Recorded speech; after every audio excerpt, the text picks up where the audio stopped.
Thanks for the support as a channel member, Reese Short. Yeah, I didn't realise the Dortmund game was only one leg until today either. It's kind of snuck up on me. I assumed we were going to have to go to Germany at some point. Now we know it's a one-off game at our home ground. Is it fair to dream a little bit? It would be a massive upset. But is it fair to dream a little bit?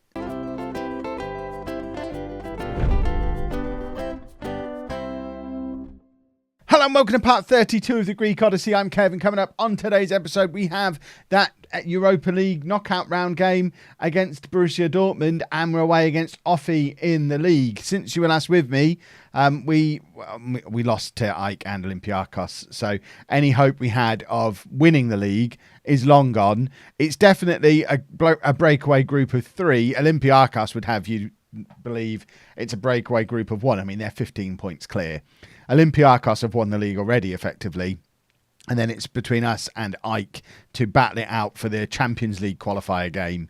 So that's what we'll do. We also have the joint top scorers in the league, and neither of them are Damien yet. Emanuelidis and Marola. Nobody's got to double figures for league goals in 22 games. The Greek league is where it's at, boys and girls. But the real confusion for me is that the Europa League first knockout round is only over one leg. Now, apparently, this is because of the World Cup. I don't really get why the World Cup has this impact on it, because these games take place in February anyway. But it's basically all the second place teams from the Europa League groups against all of the third place Champions League teams. I don't know if they're all away from home, and it seems like this is like a one-off game to then decide the second round, which does then become two-leg. I'm trying to find in the rules an explanation of how and why and what this is all about, but I'm just have to believe what you lot told me in the comments, which is that it's a World Cup thing. I'm assuming that this is two legs, but even then it doesn't say. Oh, there you go. So that one mentions leg one, leg two. So is this second round only one leg as well? Interesting. So it almost becomes FA Cup-like, which means it's possible for cup runs and for teams like us to cause upsets. And it would be an enormous upset. Obviously, Dortmund are a very good team. They are top of the Bundesliga, with Bayern Munich down in fourth place. So it's a very good Dortmund team. Haaland at Bayern Munich in this world. There you go. And top scorer as well. I mean, how's that come to be? What's happened here? So, Salzburg to Dortmund to Bayern. Once again, Dortmund being Bayern's feeder club, as I mentioned in Non-League to Legend, and it upset lots of Dortmund fans. But, I mean, there's another example of it. Haaland ending up at Bayern Munich anyway.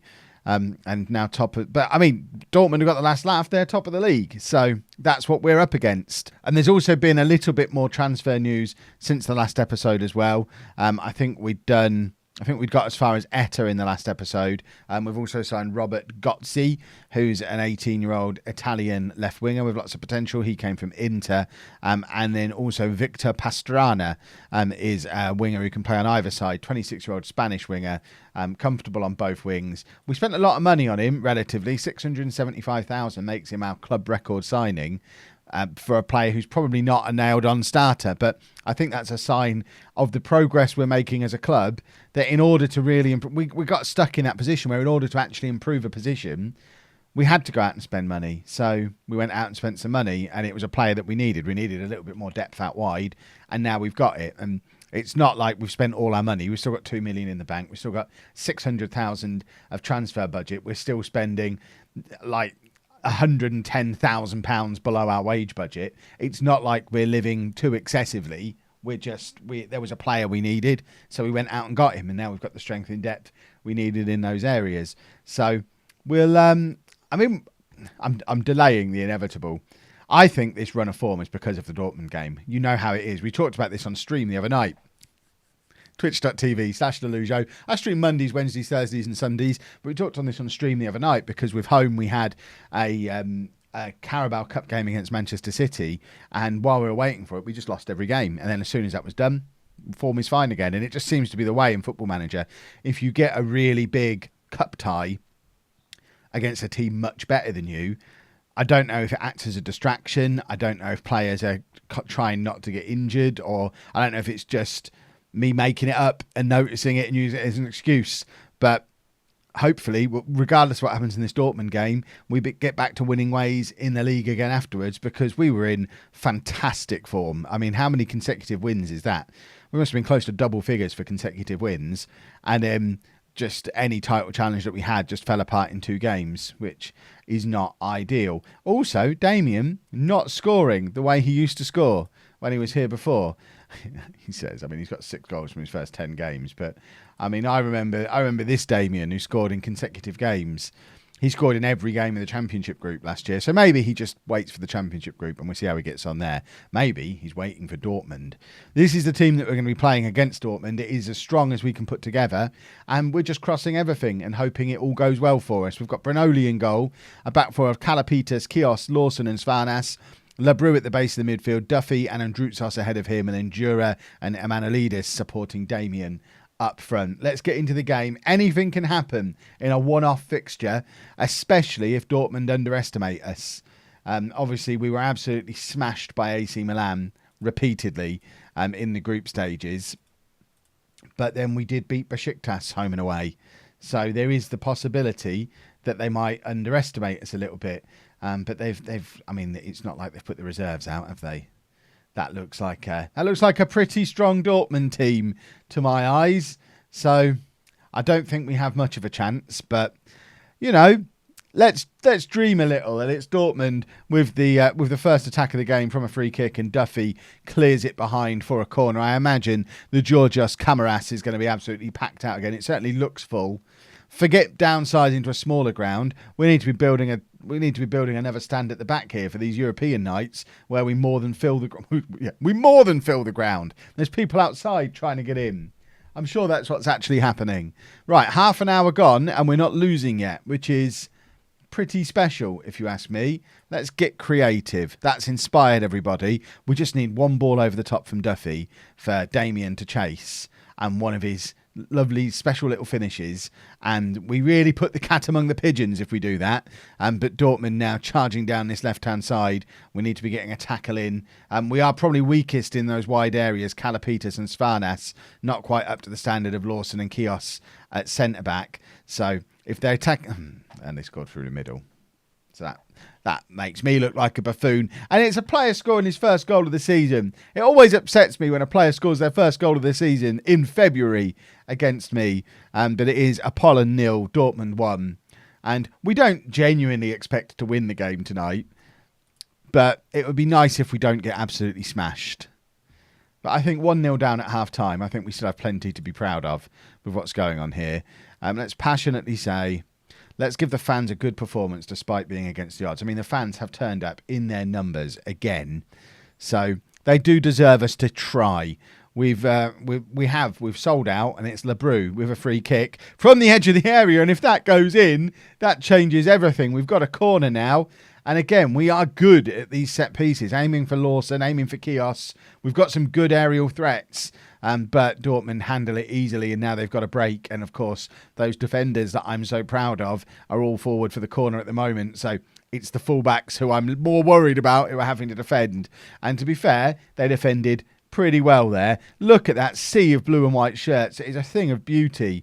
Come on, let's get that clear. Duffy with the header doesn't even leave the penalty area. And Jura, you can question putting it out for another corner, but at least he's got the ball out of the penalty area. I mean, it would have been nice for him to kind of hook it around, maybe out for a throw or over the top of his head, but he got rid of the immediate threat, which is important. Emanuelidis doing exactly what I just described, hooking it around and just getting it clear rather than just getting it away in any direction. Kalapitas is having a poor game apparently, but we don't really have any other fullback options. It is an area of weakness that we need to sort in the summer. We've obviously got Juan, who we spent £400,000 on, not realising he had a loan back clause because I don't read stuff carefully. So he'll be coming in as our new right back in the summer. But we are going to need a left back upgrade and then kind of have Kalapitas as first reserve across the entire back four.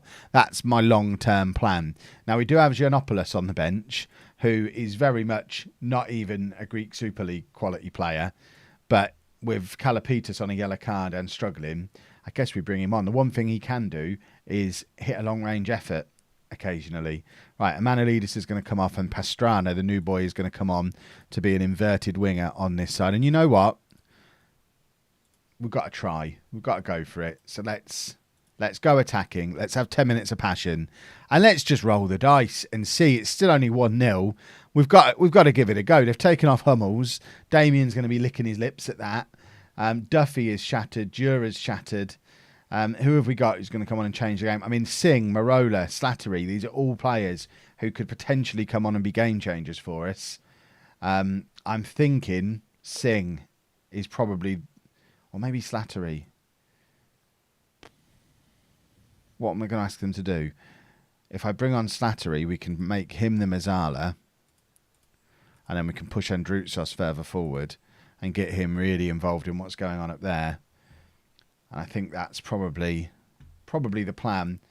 And just push forward. Just go for it. I don't want to demand more because we shouldn't be even this close to getting an equaliser. So I don't want to make it seem like I'm disappointed with how we're playing, because we're playing very well, but I do want the lads to really go for it in these last few minutes. Let's go very attacking. It never works, but, you know, today might be the day. Why is that all the way over there? Stupid stats thing. Come on, get the tackle in. Somebody. Anybody, get a tackle in and get the ball forward. He's just dancing through, and Brunoli does very well to make the save to keep it to 1-0. And a 1-0 defeat here is something to be very proud of. But it would be nice to go and grab that equaliser and just really stress Dortmund out. I think we've made it difficult for them, and that's impressive. Jura plays it forward. Now, if he finds Damien there, who knows what happens next. But alas, it was a poor clearance from Jura, and we've lost 1-0. And it's a shame, but my word, did we give it a good effort? Did we play well there? We're not a million miles away from being competitive at this level. I mean, for context, Celtic lost 2-0 at home to Hertha. We only lost 1-0 at home to Dortmund. So where are Hertha? Hertha are third in the Bundesliga. So to me, I see that as huge, because if we're at the level of Celtic already, I don't think anyone would expect that from a team that's struggling to get near the top of the Superliga. I'm proud. And we got another pile of cash. Oh, the money just keeps flowing in. It's brilliant when you get into Europe. We have to make sure we do this every year. Right. Refocusing now on the league. We play Offie. We have to beat them.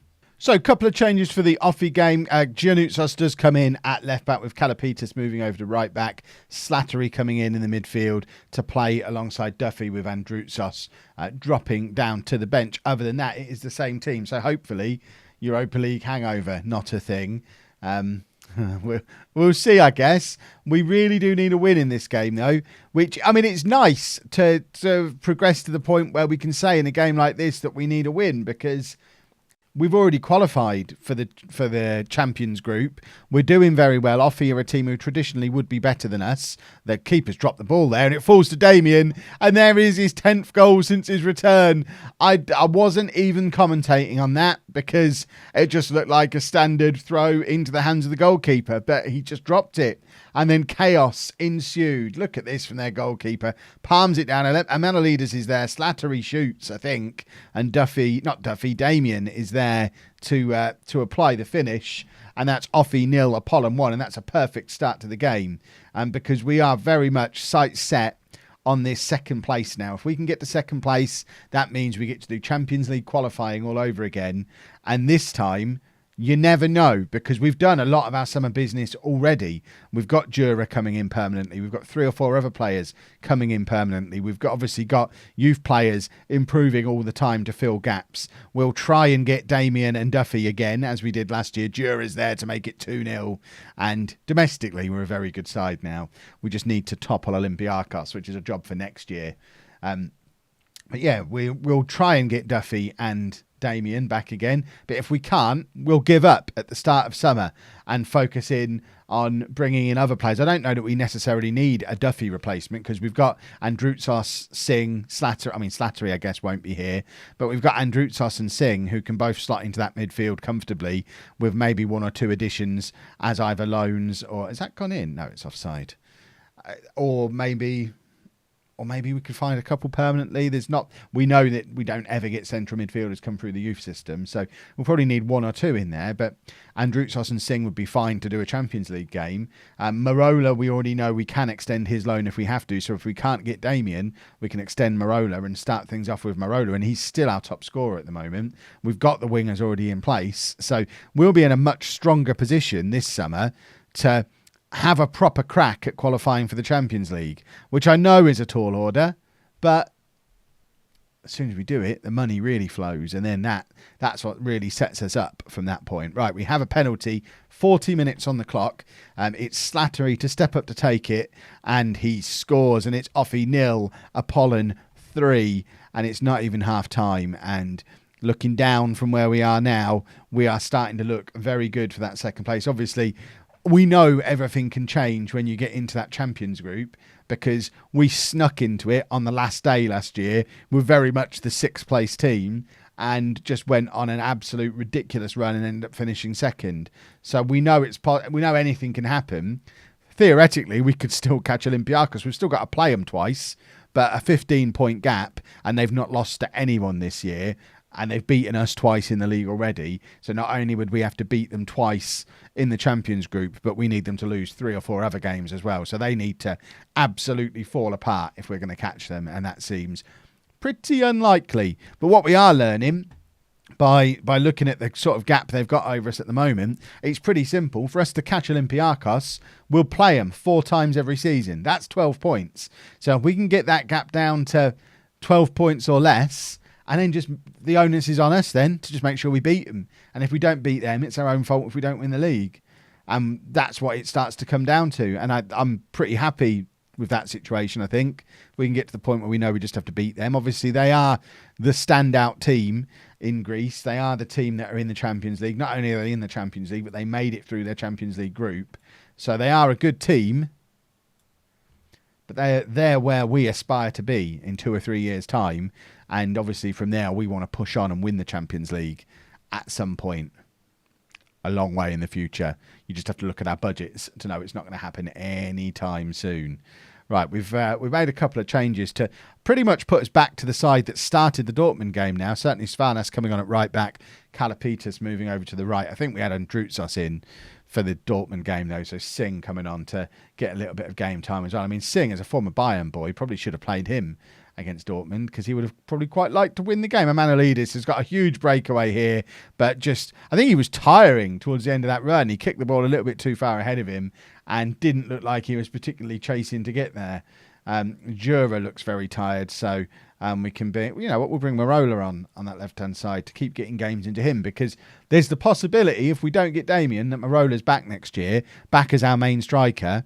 So we want to keep him. We want to keep him liking it here. So get him on the pitch as much as possible, even though he's rarely going to get in ahead of Damien up front. Emanuelidis is in here. This is much better than that last run. And there is David Marola, and it's goal 15 of the season for him.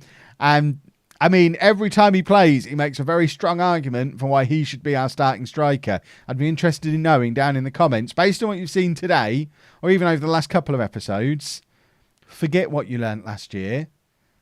Marola or Damien as the starting striker. What do we think? I don't know what his celebration is there, but he's having fun, and that's what's important. And as it stands, we're 4 points clear of Ike, who they do have a game in hand. But again, they're another team who we've got to play a couple more times. This whole Champions Group split, I didn't like it at first when we weren't in it, but now I do quite like the fact, going into those last 10 games, even if you've already played everyone, which you would have done a couple of times, you go into those last few games and it's big game after big game and after big game, and everyone can catch everybody because everyone has to play each other again, and I think that's quite cool. That's probably why they do it. But we will be back tomorrow, as ever, probably for the Greek Cup semi-final against Olympiacos, and then whoever our first game in the Champions Group is, and then we'll reassess from there. But it would be nice if we could get a second place finish and win the Greek Cup this year. That puts a nice little progress marker down, I think. If you've enjoyed that, please make sure you leave a nice big thumbs up on there for me. Subscribe to the channel for daily Football Manager videos. And thank you very much for watching.